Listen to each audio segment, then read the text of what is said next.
All right, man, peace. So, brothers, this is going to be another volume into the series, Do Black Boys Matter?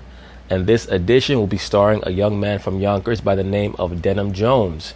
He was recently shot right outside of his aunt's apartment complex at 2 a.m. in the morning. Now, this easily could have been another entry into the series, Black Man Protect Your Seed. But as I constantly state when I make these videos pertaining to many of the issues that are pervasive in the so-called black community, most of these themes interconnect. So at the end of the day, we all know that the so-called black man has to preside over his household.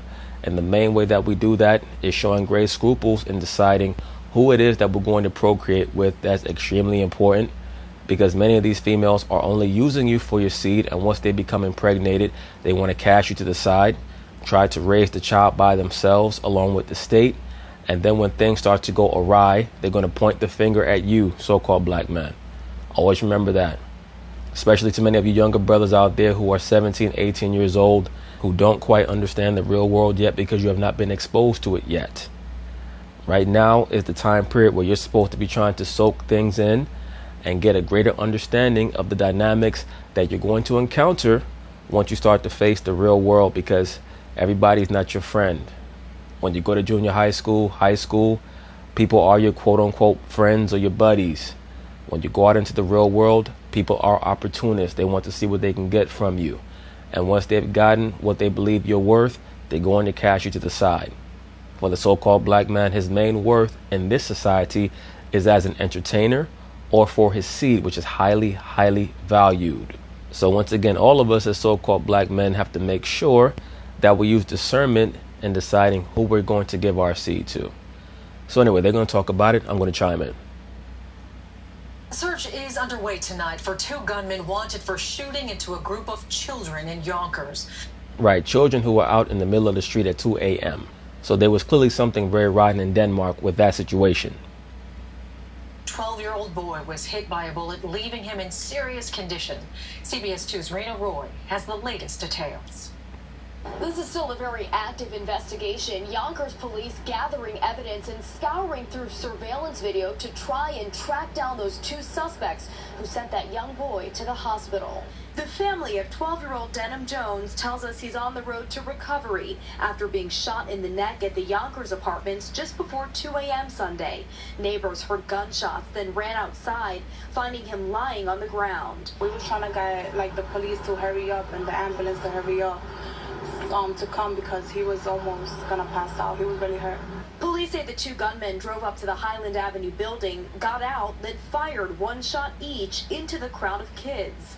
Stop the hanging out and stuff in front of the buildings. Right, but that's your job to preside over those children. Brothers, once again, the woman cannot control the child. That's a game for her to cast you to the side and see if she can be the sole source of influence over the children. Once they start to outgrow any form of influence that she has on them, then she wants to point all the blame at you. She's supposed to be the quote-unquote victim's aunt.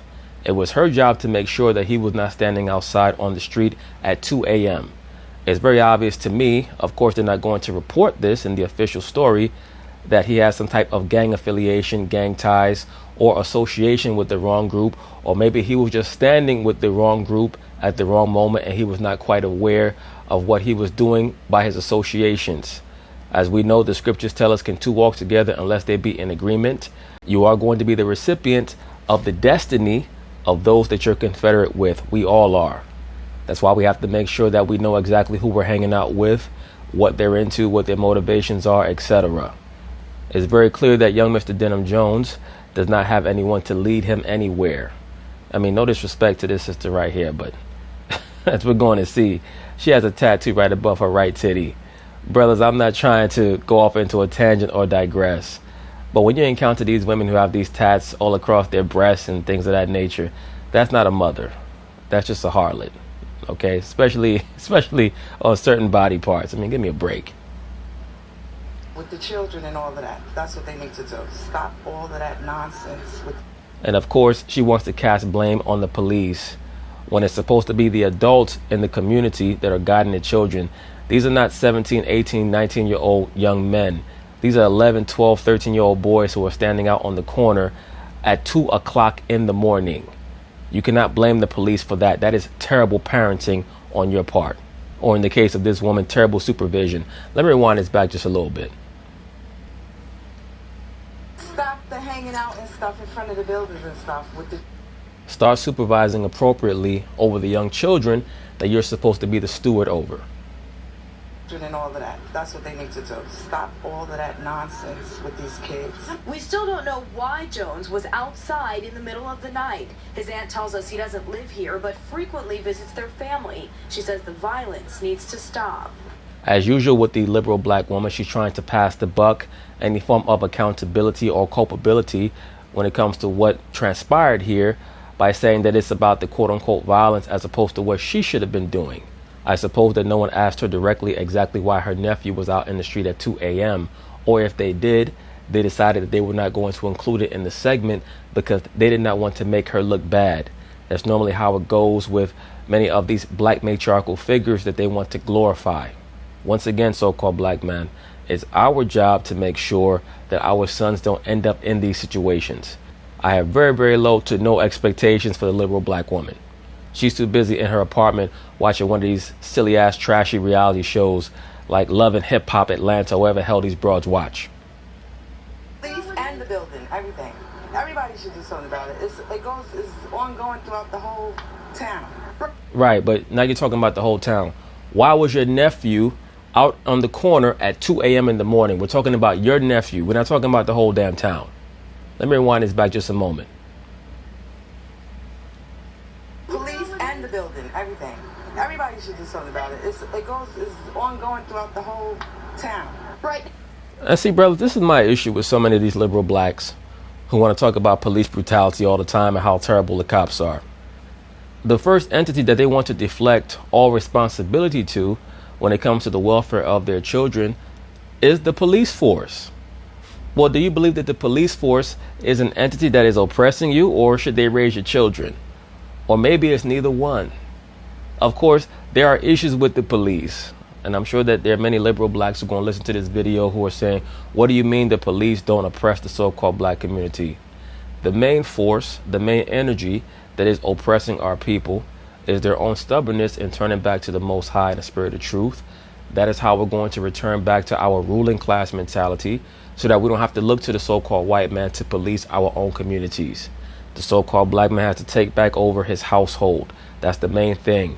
We cannot look to another race of men to preside over our children and expect to receive respect from our children. There was a situation that just happened a couple of days ago. A brother sent me the video where the trainer of Claressa Shields, the female boxer who gets a lot of promotion from Showtime, she was at a weigh-in and the trainer of her opponent got into a verbal altercation with Claressa Shields' sister, who was a dyke lesbian. Well, the trainer of the other fighter was an older black man by the name of Ali Bashir. And he started to tell Claressa Shields' sister, who's a dyke lesbian, look, know your place. You're not a man.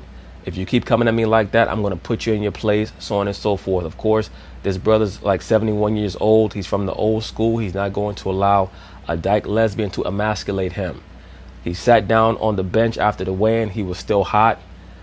They cut the film at that point. And then the next portion of the film that they picked up this whole situation or narrative at, he was laid out on the floor bleeding. And there were a couple of drone so-called thug Negroes, mama's boys, black matriarchal soldiers who were running out of the weigh-in because they had sucker punched the brother in the back of the head. These are the problems that we have in the so-called black community that are far bigger and far vaster than so-called police brutality. We have quote-unquote so-called thugs who are venerators of the feminine principle with the same energy as actual thugs who worship Kali, the goddess of destruction, who are running around the so-called black community causing havoc and anarchy. And the reason why that's occurring and why that brother got laid out, and in the comment section for that video, there were a bunch of so-called lame-ass, low-level, mama's boy, black men or black males who were talking about how it was a good thing that that old man got laid out. And it's because the young men in the so-called black community are being raised without the understanding of how important it is to have a male patriarchal figure that you actually take orders and instruction from. Young black males are raised to buck up against any orders or instruction from older so-called black males. Why is that? It's because we continue to make the wrong decision in who we're going to procreate with, and we're having children at the wrong time. We're having children during a time period where we cannot provide for them. We have no knowledge on what to teach them, and we're ill prepared on how to deal with these women. That's the reason. And those are the most important aspects of what's going on in the so-called black community that is leading to our self-oppression.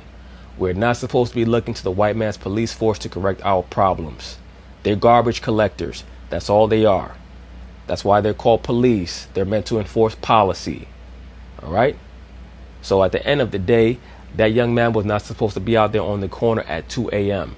It's our job to make sure that he's not out there on the corner at 2 a.m. And when I say our, I'm talking about his father. His father was supposed to preside over that situation. He's 12 years old. He caught a hot one, and he probably was, quote unquote, in the wrong place at the wrong time, hanging out with the wrong crowd. As in, he was just making a very bad decision because he has no knowledge of what the hell he was doing. He was searching out male energy to surround himself with because he's probably not getting it in the home. It's also unclear why those two suspects would do this, the community hoping to see the gunmen taken off the streets. Why would you say that it's unclear why the quote-unquote suspects would do this? It's very clear that they sprayed at that crowd of kids because they believed that they were their enemies, whether it's a gang situation or they were running off at the mouth or whatever it was. Just nigga nonsense. I hope they find the guy that did this, you know. She bold. She on TV showing her face talking about she hope they find the guys that did this. It's not right for this violence to keep going on, especially like in the community where everybody's supposed to be helping each other out. We are told the victim is in serious Hey, at least she got courage. Good for her. stable condition and will have to go into surgery. In Yonkers, Rena Roy, CBS 2 News. But anyway, that's basically it on that, brothers. When I see situations like that, it always makes me harken back to the overall theme that we have to re-implement. That being the man, being the head of the household. And when you're dealing with a female who does not want to tolerate that, one of these modern day super liberal black women, it's okay. Send her on her way. We cannot allow ourselves to get confounded or mesmerized by fat asses, tight coochies, and big titties anymore. Those are wonderful things. Don't get it twisted. But they cannot be the be-all, end-all, because it leads to a lot of trouble down the line. And most of these females are community property at the end of the day. You can think that skidding up and abroad is going to make her stay with you all you want. As a matter of fact, oftentimes it makes her leave you faster. Okay? But anyway, peace.